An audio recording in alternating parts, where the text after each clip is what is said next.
All right, everyone, it's Adam Caplan here for SportsGrid, and it's Super Bowl 59, and a guy to my right, number 81 in your hearts, the great Eagle, Jason Avant. Great to see you, my friend. It's good to see you, Adam. Yeah, good to see you, buddy. All right, man. So from the Q&A show with Quentin Michael and yourself on Inside the Birds, and you're here for another Super Bowl, man. So this is what I find interesting. So you're a former Eagle, right? You love the team, but your former head coach is coaching Kansas City. So I know you're rooting for the Eagles, but Andy also drafted you. So how do you handle all that? I don't think about it. Philadelphia has been my home for so long, and the fans have treated me well. The organization have treated me well. So I want Coach Reid to have success, just not this game. Right? I root for him, but just not in this game. All right, let's break down the game. So you were just telling me off camera. I know you're watching tape. Anything for your Eagles you're concerned about in this game?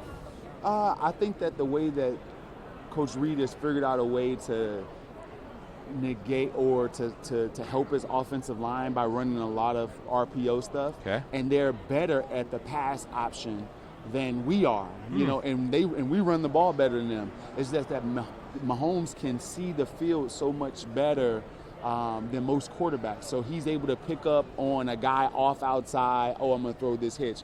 Oh, this guy is off inside. I'm going to throw this slant. Oh, here's a screen backside off RPO. Oh, I'm going to keep it around the edge. So the way that they're able to generate offense, and then Xavier Worthy, how much attention that he gets from Coach Reid, like besides Travis Kelce, that's the number one guy that he is trying to get the ball to, and he's an explosive player. So there's some cause for concern there. So speaking of that, I'm looking at the Super Bowl 2 years ago, and Kansas City got him twice with, I don't know if you want to call them gadget plays, but quick plays inside the 5-yard line.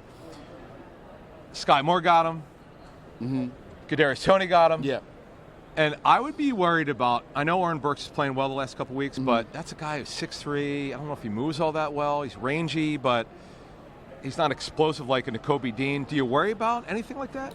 Well, it all depends on if they can catch him in man. Okay. Our team is not a high man team. They play man when they need to, but they're not a high man team. And usually those plays to the flat, when you're going through defenders and things like that, you have to catch the team in man-to-man in order to get that. And our team needs to do a better job. And yes, me and Quentin talked about that on the Q&A show, is that when we are in man, we tend to call lock. And what lock is that you guard the man that is right in front of you. You don't pass anything off. You don't make adjustments. Against the Kansas City Chiefs, you cannot run lock. You have to make adjustments. You either go in and out, or the guy that's on the ball takes the lower guy. So you have to communicate more than just, okay, I got this man, you got that man. Sure. So if you do that, you'll be fine, or you play zone. Okay, let's get to the start of the season. What were your expectations for this football team? The start of the season? Ooh, I would say I had the Eagles once they made all the trades and Saquon and all of those things that happened. And Vic Fangio. I had them winning. I think over 11 games, but I didn't know that they would be this good. I didn't think that the defense could turn around, because no one knew who Zach Bond was. No one did. Literally, and no one did. No one knew who Zach Bond was. We didn't know what the rookies would be. We didn't know that Quinyon would be locked down from day one. We didn't know Cooper DeJean would be the guy that turned the defense around when he got implemented into the defense. So we didn't have these expectations of the defense. And now that the defense came around, we saw that this can be special. All right, so let's look at Sunday. Okay. How do you break this down?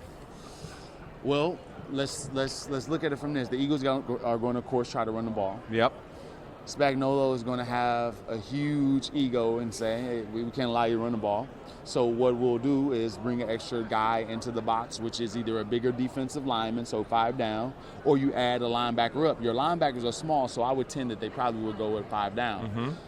So you add that guy to the line of scrimmage. You try to limit the Eagles' run game, and now at least one-on-one outside. Can Jalen Hurts make throws? And will we connect on the fade balls that he loves so much? He loves to. He loves those. He loves when he sees single high safety, that ball's coming out, right? It's coming out. So will we make an adjustment there?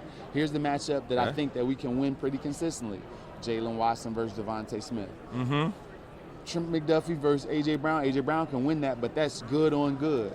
Jalen Watson is a good player, but he's not Devontae Smith good. Yes. So I think that matchup, not jump balls, but just basic routes outside, Devontae has to win his one-on-one matchup, and also Dallas Goedert will have Justin Reed or Brian Cook. I think he can win that matchup. So I'm assuming you're picking your Eagles, correct? I definitely. You have a score? Eagles, yeah. I don't have a score right now. Okay, but you Give got me your a little Eagles. bit later Okay. on. All right, you got your Eagles. All right. Here's the thing I will say right. about that before we go. Yeah.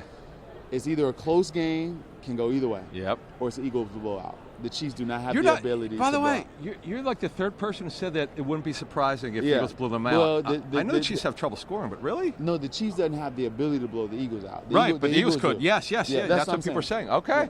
For number one, in my heart, number 81, Jason Avant, I'm Adam Caplan.